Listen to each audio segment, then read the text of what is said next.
everyone, and welcome back to Angel's Peaceful Garden. I am so excited because yesterday I got to bring all of my starts out of the house. I really was ready to bring all of that out of the house because I can't do 2 gardens. That was a lot. It was a lot, and it was messing with my peace, to be honest. So next year I will buy some starts, some, not all. I'm going to start some things, but I think some things I'll be okay with just buying some $6 starts because that was a lot to do and work a full-time job. So ain't no shame in my game. This is about my peace. So that's what I've decided. It's my first spring garden, and if I have to make some decisions to keep my peace and do what I need to do, that's what I'm gonna do. So ain't no shame in my game. I'm gonna do what I need to do to stay peaceful. I do want to learn how to do all these things, but I think I have had the experience of starting some seeds. So now I can go on and start the ones that I think I really need to start or learn to start. And the ones that I can readily get at this time of year, I'm finding that I can find them pretty easily. I did a video where I was shopping and I went to quite a few places and I found some good prices on some starts, and I think it'll be easy for me to do it that way. But I'm going to turn the camera around and let you see all of the starts that I brought out, and they're sitting on the shelves that I made in the greenhouse.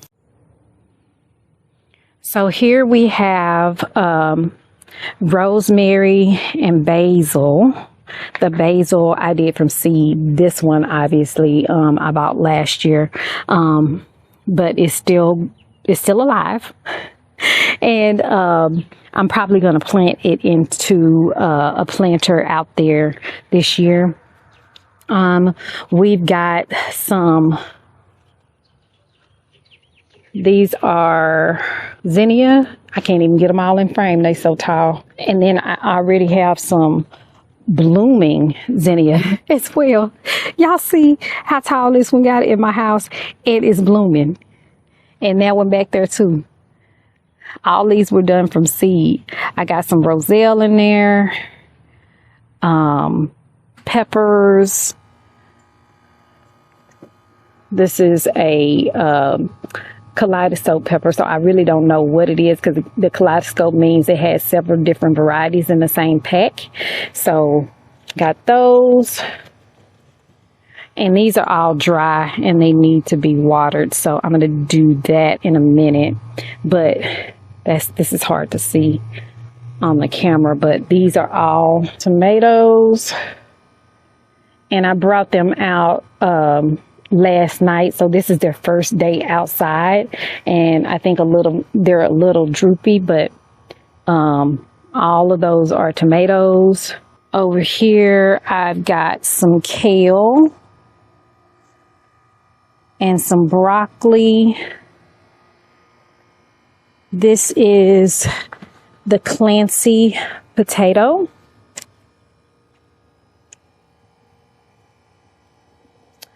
I have back there in the back zucchini, and I actually now know that not all squash is zucchini, but zucchini is squash.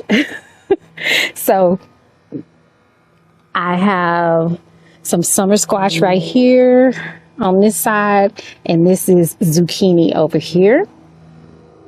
And that's probably something that I won't grow from seed next year. I'll probably just pick it up on starts. I've got some Georgia Southern collards right here, and I potted those into the seed snail because I ran out of pots, but it seems to be working well. Seems like it's going to be a good option. I started seed snail with some, I think these are marigolds. Yeah, these are marigolds. I see a little bit of germination in this one. These are nasturtiums. Let's see. Y'all see the little bit of green there. And I think there's some on this side as well. Yeah. So I'm going to take the plastic off now so that I can let it breathe. And this one, I haven't seen any germination in yet, but this is purple coneflower. I also have some starts down here on the bottom shelf. So we got more tomatoes and peppers, and they are, and that's another bloom right there. I'm gonna need to move that one. And there's one that's blooming too. I don't think I'm gonna be able to get it any clearer, but looks like a yellow flower and a pink flower on that one. Very pretty. All right, so today we're going to make some soil and amend some bags because I need to have a place to put all these starts. And I am behind. So I got off of work, I hurried up, got home, changed clothes, but the sun is going down. And so I need to get these bags made. I got a 20 pack of 5-gallon grow bags from Temu. Pretty good price, so I'm gonna try to get all of those bags filled today. And I have some bags that I was growing broccoli in, and I'm going to chop those down and try to get the roots out so that I can use those bags as well. So let's get started. All right, so another reason why it's important for me to get this done today is because where my house sits is at the top of a hill, and it's extremely windy here in this microclimate, whatever you want to call it. And so today is an anomaly when it's not that windy, and so I can try to get some of this soil made without everything blowing everywhere. I did put some bricks on the tarp that I have down here, so that just in case we get a gust of wind, then I won't lose everything. I can quickly probably try to cover it up a little bit, but I'm going to show you everything that I'm going to be using, and I'm going to be using my gloves today. Because why would I want to put all of that compost and stuff in my fingernails like I always do? I don't know. I just don't like using gloves that much. But today, because I'm definitely going to be digging in the dirt, I will definitely wear these gloves to try to get this done. All right, so I'm going to be using perlite. I do not have enough to do everything, so I'm going to have to get another bag and put some in each bag when I finish.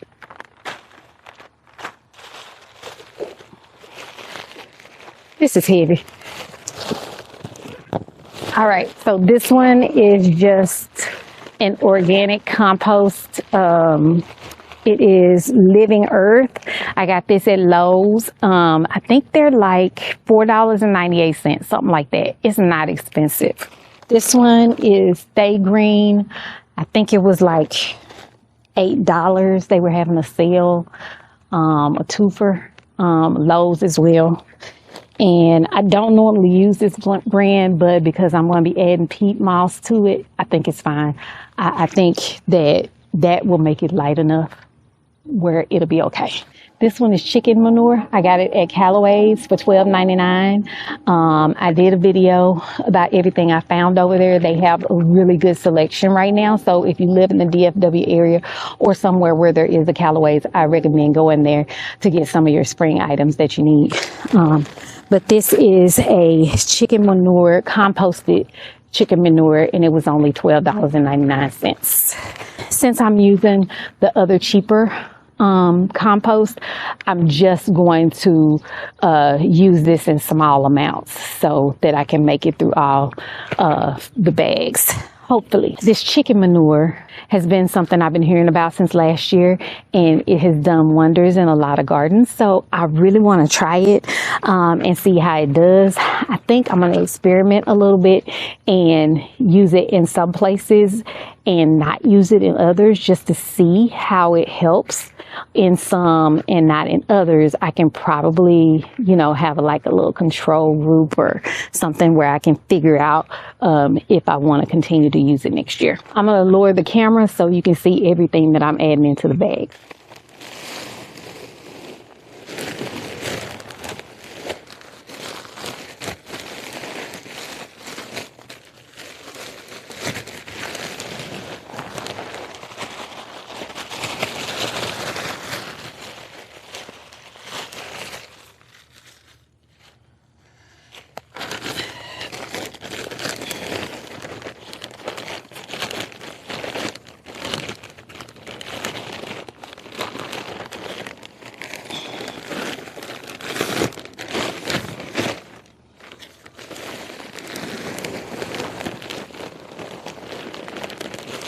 The Stay Green was a 2 cubic foot bag, and the compost that I just used right there is a 1 cubic foot bag, but it was half open. So I'm gonna go ahead and get another bag of that real quick.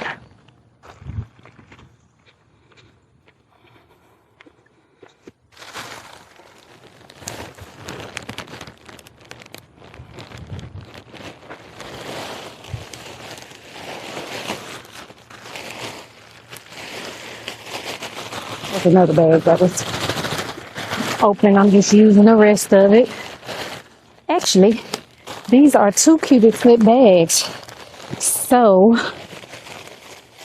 when I put this in here, I'm just gonna go half of it because I already put another half. So that's a 1-to-1 right there.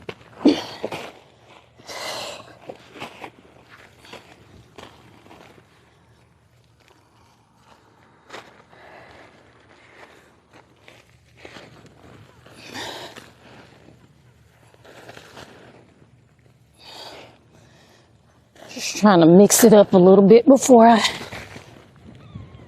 put the peat moss. And I'm actually gonna try to make a divot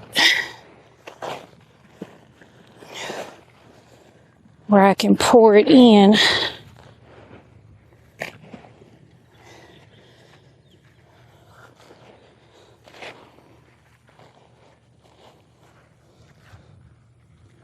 Work smarter, not harder, right? I had this stool right here behind me the whole time. The stool was right there.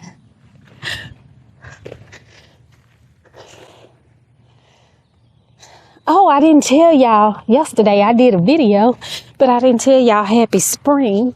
So happy spring, everybody, because yesterday was March 20th. Today is the 21st.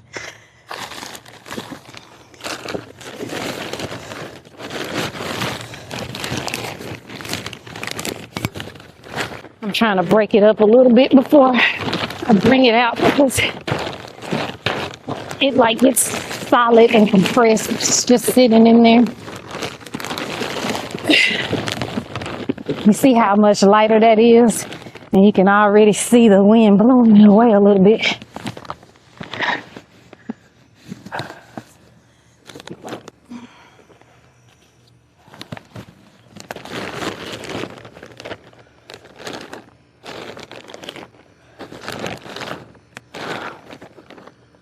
I did say on another video, but I'm gonna repeat it because I'm still using it in this video. Peat moss is not good for the environment. It does grow in bogs, and those bogs support our planet by cleaning up the carbon dioxide out of the atmosphere. So when I found that out, I had already purchased this bag, so I am using it, but that's the last time I will use peat moss to make my soil. I am going to move towards coco coir because it works just as well. The wind is picking up.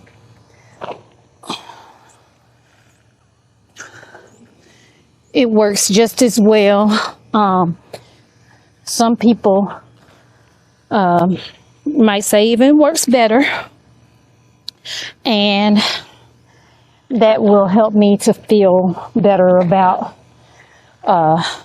what I'm doing to the environment. So I'm not telling you to do anything. I'm just giving you the information that I gained so that if you want to try making your own soil, you have the information now.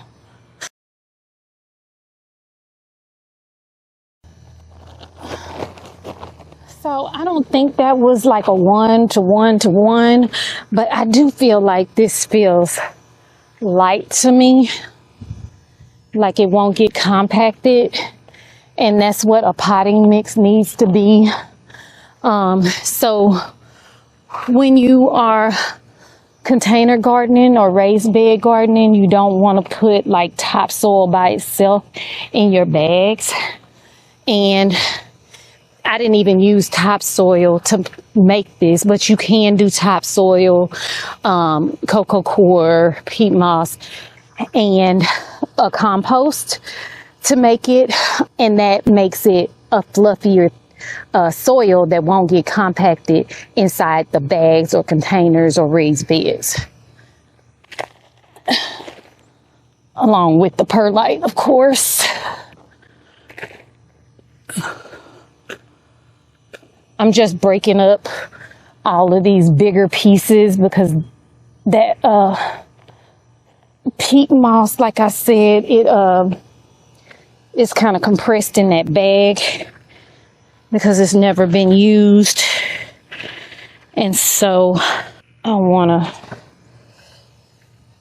break it up a little bit.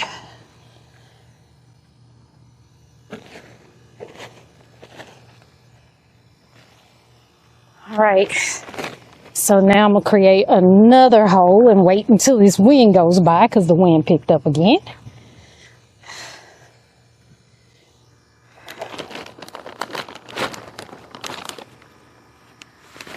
All right, looks like the wind is dying down, so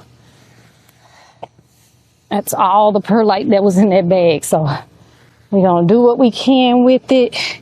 And you see how it starts to look a little bit like, more like the potting mix that you're used to buying. These are really the ingredients that they're using. They're just making you pay a little bit more for the convenience of not having to do it yourself. Okay, now I'm gonna add a little bit of the chicken manure. And it's not chicken manure by itself, it's compost that has chicken manure in it. I was smart about my scissors over here because sometimes these bags don't want to open.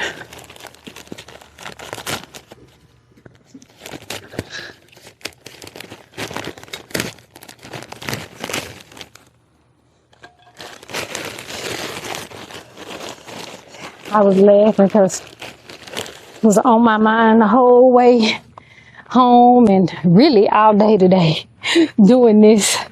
And so I was rushing through everything, trying to make the day go faster so I could get home and get out in the garden. I gotta stand up. Ooh, this is, it's a little bit pungent, y'all. I'm not gonna lie.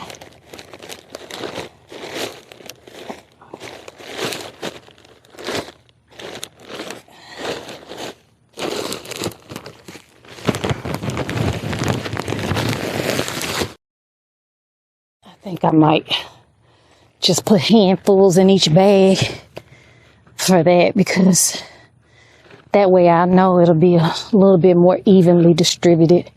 That makes more sense. I'm gonna go grab the bags. Okay, so these grow bags, I will tell you, they have a lime green striping on them where they stitched it together. I'm not a fan. Y'all know, if you've been watching the channel, you know how I am about colors. I want it to be monochromatic. I wanted it to be all black. They didn't have one, so this is what it is. It is what it is.